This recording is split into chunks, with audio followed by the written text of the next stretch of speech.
बिलस्य वाणी न कदापि में श्रुता। इस पाठ का अब हम अर्थ देखेंगे। कस्मिंश्चित् वने खरनखरः नाम सिंहः प्रतिवसति स्म। किसी वन में खरनखर नाम का शेर रहता था। सह कदाचित् इतस्ततः परिभ्रमन्, वह कभी इधर उधर घूमते हुए, क्षुधार्तः भूख से पीड़ित, न किंचिदपि, उसने कुछ भी, आहारम प्राप्तवान, इधर उधर घूमते हुए भूखा, उसे कुछ भी भोजन प्राप्त नहीं हुआ। ततः सूर्यास्त समय, उसके बाद सूर्यास्त के समय, जब सूरज डूब रहा था उस समय, एकाम महतीम गुहाम दृष्ट्वा, एक बहुत बड़ी गुफा को देखकर, सः अचिंतयत, उसने सोचा, नूनम एतस्याम गुहायाम, निश्चित रूप से इस गुफा में, रात्रौ, रात को अपि, कोई, जीवः आगच्छति, कोई जानवर आएगा, अतः अत्रैव निगूढ़ो भूत्वा, इसीलिए यहीं पर छिपकर, तिष्ठामि इति, बैठ जाता हूँ। यहाँ पर देखो ये एतस्याम जो शब्द है, एतत् सप्तमी एक वचन, ये गुहा सप्तमी एक वचन, और रात्रौ आपको मति के रूप दिए थे, वैसे रात्रि शब्द है, ये सप्तमी एक वचन। ठीक है।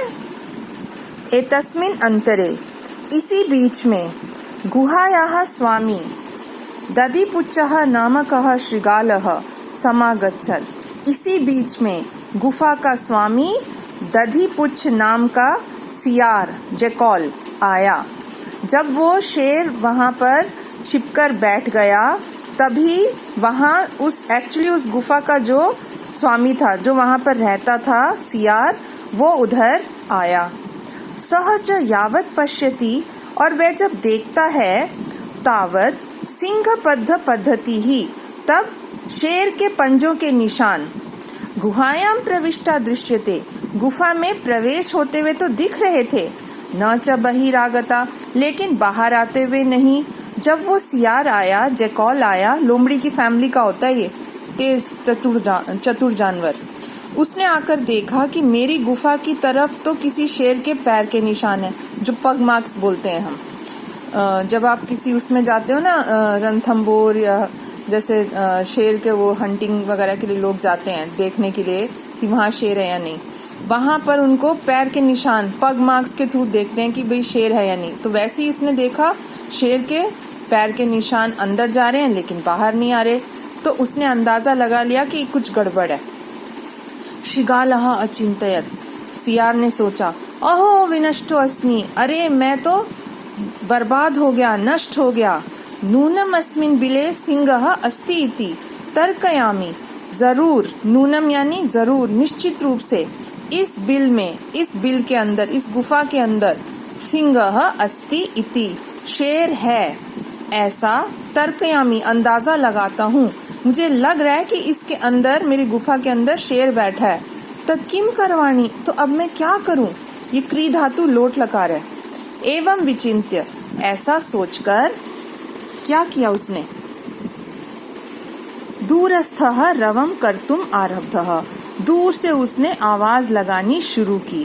भो बिल, अरे ओ बिल, किम न स्मरसि, क्या तुम्हें याद नहीं है, यन्मया त्वया सह, कि मेरा तुम्हारे साथ समझौता, समय यहाँ मतलब समझौता, कृतो अस्ति, समझौता किया गया था, यदा अहम बाह्यतः प्रत्यागमिष्यामि, कि जब मैं बाहर से लौटकर आऊंगा, तदा त्वम माम आकारयिष्यसि, तब तुम मुझे आवाज दोगे।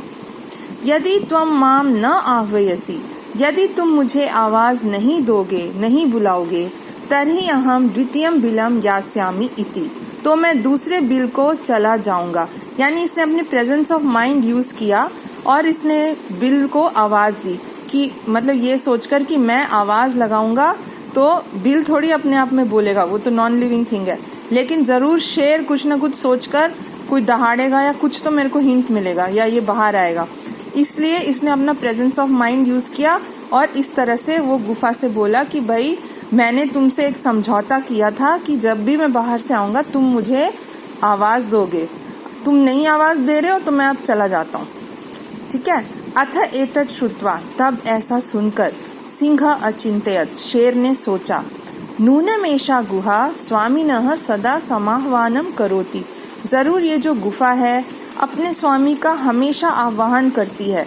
यानी ये बैठा हुआ शेर है ना, ये बेवकूफ है, बुद्धिहीन है, सोच रहा है कि हाँ हो सकता है कि ये गुफा रोज अपने इस स्वामी को आवाज लगाती है अंदर से, तो लेकिन हो सकता है मेरे भय से कुछ ना बोल रही हो, परंतु मत भयात, लेकिन मेरे भय से ना किंचित वदति, कुछ नहीं बोल रही है।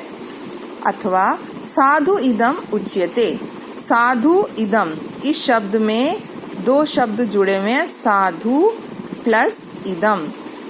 ठीक है, साधु यानी कि अच्छा, तो ये तो ठीक ही कहा गया है।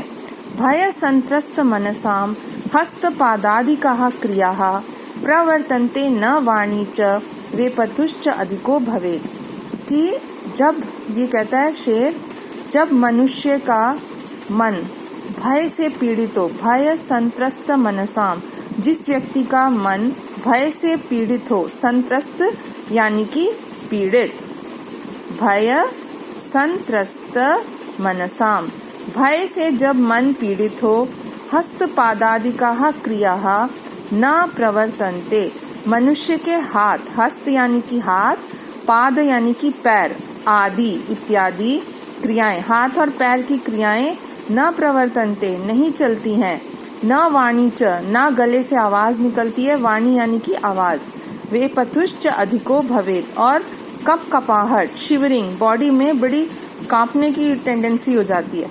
कि हम देखते हैं कि जब कोई हमें कभी कभी स्टेज पर आना होता है या लोगों के सामने कुछ बोलना होता है, तो हमारे हाथ पैर कांपने लगते हैं और मतलब आवाज ही नहीं निकलती मुंह से। ये जैसे असेंबली में कई बार होता है बच्चों के साथ। तो शेर कहता है हो सकता है इसी कारण ऐसी कोई सिचुएशन हो गई होगी, गुफा मेरे डर के कारण कुछ नहीं बोल पा रही होगी। तदहम अस्य आह्वानम करोमि, तो मैं उसको आवाज लगाता हूँ, आह्वान यानी बुलाना। एवं सह बिले प्रविश्य, इस प्रकार वे बिल में प्रवेश करके मैं भोज्यम भविष्यति, और ऐसा मैं करूँगा तो ये आवाज करने से मेरे अपने आप इधर चला आएगा कि गुफा की आवाज है और मेरा भोजन बन जाएगा।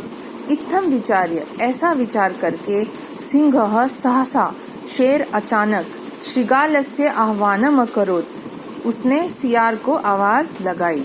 सिंहस्य उच्च गर्जन प्रतिध्वनिना, और शेर की ऊंची गर्जन की प्रतिध्वनि, एको के कारण, सा गुहा, वह जो गुफा है, उच्चे ही शृगालम आह्वयत, ऊंची आवाज में उसने सियार को बुलाया। यानी कि जैसे ये शेर ने आवाज दी, वो आवाज डबल हो गई, द्विगुनी हो गई। कैसे वो इको होती है ना, जैसे आप पढ़ते हो साइंस में, वैसे आवाज गूंजने लगी।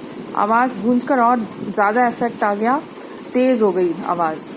अनेन अन्ये अपि पशवः, इससे बाकी भी पशु भयभीतः, डर गए। शृगालो अपि ततः दूरम पलायमानः, सियार भी वहां से दूर भागता हुआ, इमम अपठत, ऐसा कहने लगा। अनागतम यह कुरुते स शोभते, यह अनागतम कुरुते स शोभते, जो व्यक्ति अनागतम, जो चीज नहीं आई है, जो मुसीबत नहीं आई है, उसके विषय में कुरुते सोचता है, स शोभते, वह सच्ची में सफल होता है।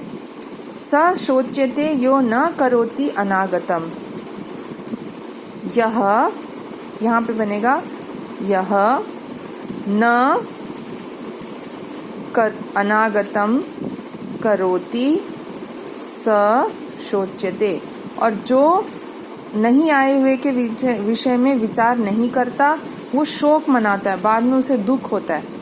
यानी इसका ये अर्थ है कि अगर हम किसी भी आने वाले मुसीबत के लिए वेल प्रिपेयर्ड रहें तो हम खुश रह सकते हैं।